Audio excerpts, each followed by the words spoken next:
Hello everyone. So ఒక కొత్త అనౌన్స్మెంట్తో వచ్చేస్తున్నాను అండ్ ఈ అనౌన్స్మెంట్ మీకు పిచ్చగా నచ్చిద్ది.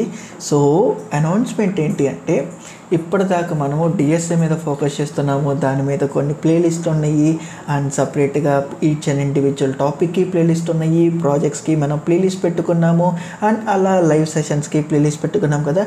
అండ్ ఇప్పుడు నేను ఇంకొక కొత్త ప్లేలిస్ట్ని ఇంట్రడ్యూస్ చేయబోతున్నాను. సో ఆ ప్లేలిస్ట్ ఏంటంటే, మనము ఎంత డిఎస్ఏ నేర్చుకున్నా చివరికి మన ఎండ్ గోల్ ఏంటి, ఒక కంపెనీ యొక్క కోడింగ్ గ్రౌండ్ని క్లియర్ చేయడం. ఆ క్వశ్చన్స్ అని చేస్తున్నామా లేదా అనేది కదా మన మేజర్ థీము.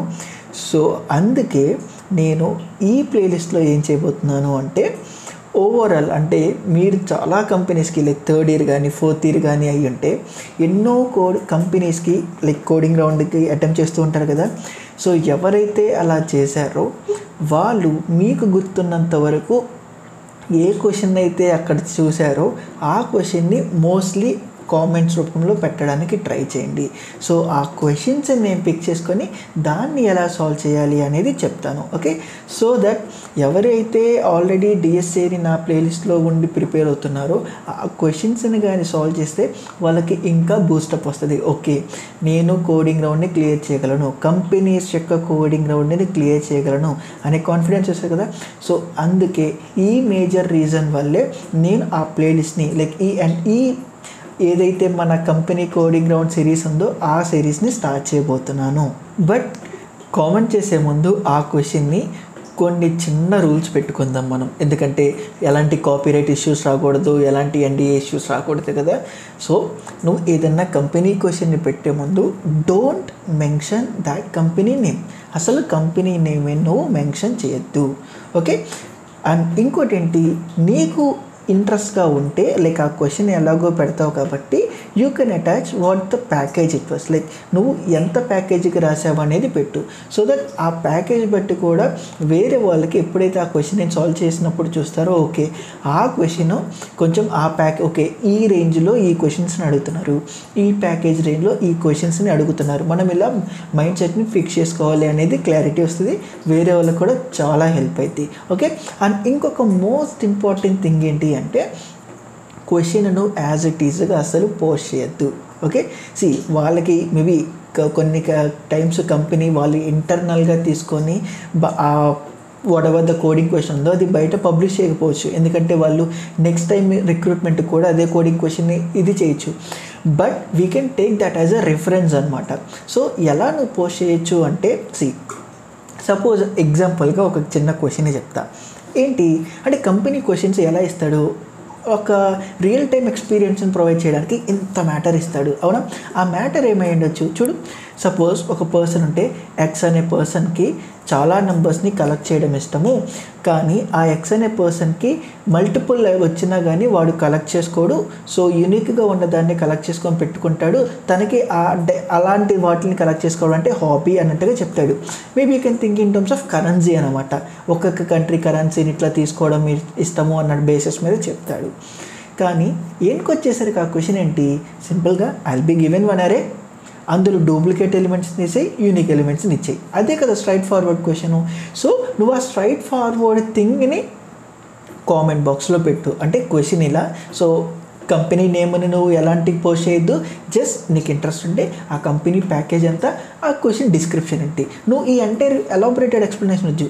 సో ప్యాకేజ్కి ఈ క్వశ్చన్ అడిగారు, so I will be giving some array and this is what you need to return. సో ఇలా జనరలైజ్డ్గా రాసేసి ఓకే, సో దట్ ఆ కంపెనీ ఉన్న copyrights like if in case ఉంటే అది మనము దాన్ని ప్రాపర్గానే హ్యాండిల్ చేస్తున్నాము. బట్ రిఫరెన్స్ కానీ తీసుకొని సాల్వ్ చేస్తున్నాం కాబట్టి it won't create any problem for all us. Okay, మరి నువ్వు పెట్టిన ఆ క్వశ్చన్ని నేను ఎలా సాల్వ్ చేయబోతున్నా, ఇప్పటిదాకా మనం ఏదైతే డిఎస్ఏ నేర్చుకుంటున్నామో ఇర్రెస్పెక్టివ్ ఆఫ్ దాట్ నేను అది సాల్వ్ చేస్తాను. అంటే మన కోర్సు స్ట్రక్చర్గానే పెట్టు అనట్లేదు, వాట్ ఎవర్ ద క్వశ్చన్. ఇప్పుడు నీ ఇష్టం అనమాట. నువ్వు ఒక క్వశ్చన్ చూస్తే ఆ క్వశ్చన్ని అక్కడ పెట్టేసేయి. అది గ్రాఫ్ అయినా పర్లా, డీపీ అయినా పర్లా, ట్రీస్ అయినా పర్లా, stacks, queues, link list, recursion, backtracking, whatever it is. Okay, నేను ఆ particular question if in case అది సపోజ్ డీపీ క్వశ్చన్ అయితే నేను ముందుగానే చెప్తా ఈ క్వశ్చన్కి ఈ పర్టిక్యులర్ కాన్సెప్ట్స్ రిక్వైర్ అయి ఉండాలి, లేదా ఆ క్వశ్చన్ కూడా నేను ఈవెన్ దో అది డీపీ రిక్వైర్ అయినా దానికి బ్రూట్ ఫోర్స్ ఏం చేయొచ్చు, దాన్ని ఆప్టిమైజ్ వర్షన్ అలా చేయొచ్చు. అలా ఏ టాపిక్ అయితే ఆ టాపిక్ ఆ పర్టిక్యులర్ క్వశ్చన్కి ఇంప్లిమెంట్ చేసి మనం సబ్మిట్ చేద్దాం. సబ్మిట్ ఇన్ ద సెన్స్ ఆ ఇనిషియల్ టెస్ట్ కేసెస్ కొన్ని తీసుకొని మనం రన్ చేద్దాం అనమాట. సో దట్ ఈస్ హౌ ఈ ఎంటైర్ ప్లేలిస్ట్ సిరీస్ ఉండబోతుంది. ఓకే, ఇది కేవలం మీకోసమే. అండ్ ఇక్కడ వర్క్ చేయాల్సింది కూడా మీరే, ఇక్కడ వర్క్ చేయాల్సింది నేను కాదు. అది ఎలా అంటావా, కోడింగ్ క్వశ్చన్స్, కోడింగ్ రౌండ్స్ రాసేది నువ్వు. సో నువ్వు ఇందులో పెడితేనే నాకు తెలిసి ఏ క్వశ్చన్స్ ఇస్తున్నారు, సో దట్ నేను సాల్వ్ చేస్తాను. ఓకే, అండ్ ఈ ఒక్క ప్లేలిస్ట్ కోసం మాత్రమే మీరు వర్క్ చేయండి, మిగతా ప్లేలిస్ట్ అంతా నేను వర్క్ చేస్తాను. మరి నేను ఇక్కడ చేయాలా అని మాత్రం అనుకోవద్దు. నువ్వు ఒక క్వశ్చన్ పెడితే రేపు ఇంకో క్వశ్చన్ పెడతారు, అది నీకు హెల్ప్ అవ్వచ్చు. సో నువ్వు ఒక క్వశ్చన్ పెట్టు, వేరే వాళ్ళకి హెల్ప్ అయింది, వాళ్ళు ఒక క్వశ్చన్ పెడతారు, నీకు హెల్ప్ అయింది. సో దట్ ఇలా బ్యాలెన్స్డ్గా వర్క్ చేసుకుందాము. సో అందరికీ హెల్ప్ అవ్వాలి. అందరికీ హెల్ప్ అవ్వాలనే ఈ లాజిక్ ఓవర్ సింటాక్స్ అనే ఛానల్ పెట్టా. అది తెలుగులోనే మేజర్ రీజన్ మాత్రం అదే. ఎందుకంటే మన తెలుగులో చాలా రిసోర్సెస్ తక్కువ ఉన్నాయి, చాలా అంటే చాలా, ఇన్ఫ్యాక్ట్ అసలు లేవు కూడా ప్రాపర్గా. ఈవెన్ యూట్యూబ్లోనే కాదు, మన ఎడ్యుకేషన్ సిస్టంలోనే like irrespective of the states, Telugu మాట్లాడే స్టేట్స్లో నేను చెప్తున్నా ప్రాపర్ గైడెన్స్ లేక, ఈవెన్ డిఎస్ఐ చెప్పే టీచర్స్ కూడా మనకి డిఎస్ఐ ఎంత ఇంపార్టెంట్ అని చెప్పకపోగా, కోడింగ్ అంటే ఎంత ఇంపార్టెన్స్ అని చెప్పకపోగా, మనం 3rd ఇయర్కి 4th ఇయర్ ఆఫ్ బీటెక్ వచ్చేసి అరే కంపెనీస్కి సెలెక్ట్ అవ్వాలంటే కోడింగ్ రావాలంటారా, కోడింగ్ అంటే ప్రోగ్రామింగ్ లాంగ్వేజ్ ఒకటి రావాలంటారా, అందులో మరీ ముఖ్యంగా డిఎస్ఐ కావాలంటారా అని అప్పుడు రియలైజ్ అవుతాం. సో అలా కాకుండా ముందుగానే మనం ఒక అవేర్నెస్తో ఉందాం. సో అలా లేకుండా ఈ కంప్లీట్ అవేర్నెస్ని ఇవ్వడానికి నేను ఈ ఛానల్ని క్రియేట్ చేశాను.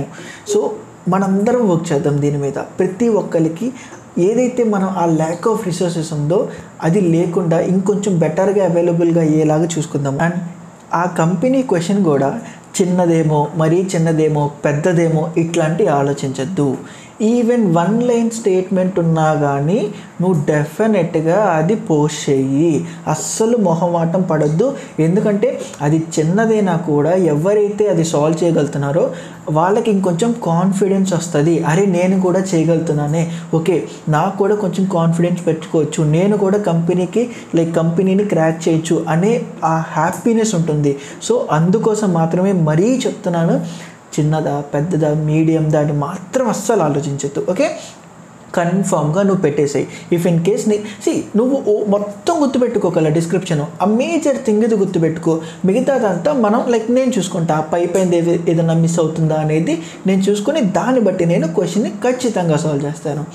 అండ్ లాస్ట్గా చెప్పే మాట, ఎడ్యుకేషన్కి సంబంధించిన పర్స్పెక్టివ్లో ఆల్మోస్ట్ ఎవ్రీ ఆస్పెక్ట్ని కవర్ చేసి నీకు ఆ రిసోర్సెస్ని కన్ఫామ్గా ఇస్తాను.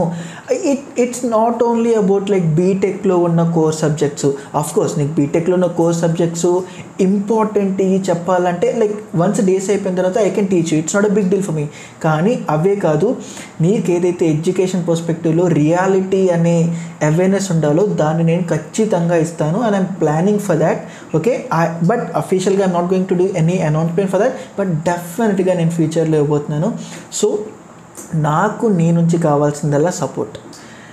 వీడియో నచ్చితే నేను లైక్ చెయ్యి, అండ్ కామెంటే కదా, జస్ట్ ఒక కామెంట్ వదిలే, సో దట్ నేను కొంచెం హ్యాపీగా ఫీల్ అవుతాను.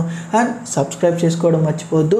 అండ్ మరీ ముఖ్యంగా ఫస్ట్ 3 చేయకపోయినా పర్లేదు, నువ్వు నా వీడియోస్ని అట్లీస్ట్ కొంచెమన్నా నేర్చుకొని అరే నాకు హెల్ప్ అవుతుంది అనే ఫీల్ అయితే అవుతున్నావు కదా, నీకు ఖచ్చితంగా 2 ఫ్రెండ్స్ అని ఉంటారు నీ మైండ్ సెట్తోనే, అట్లీస్ట్ ఒక్కడన్నా కదా, నీకు ఎలాగో హెల్ప్ అవుతుంది.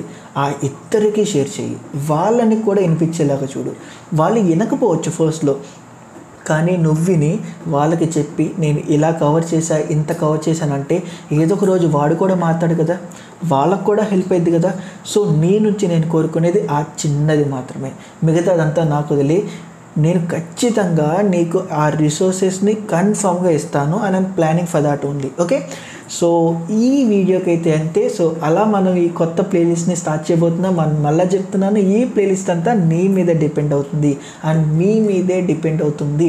ఎందుకంటే మీరు ఎన్ని క్వశ్చన్స్ పోస్ట్ చేస్తే అన్ని క్వశ్చన్స్ ఆ ప్లేలిస్ట్లో ఉంటాయి. సో ఇప్పుడు చూద్దాము ఎన్ని క్వశ్చన్స్ మనం ఆ ప్లేలిస్ట్లో చూడబోతున్నామో అండ్ ఎంతమందికి కాన్ఫిడెన్స్ వస్తుందో. సో ఎవరైతే దానికి రెడీగా ఉన్నారో కామెంట్ చెయ్యి. So that's it for this video. Thank you.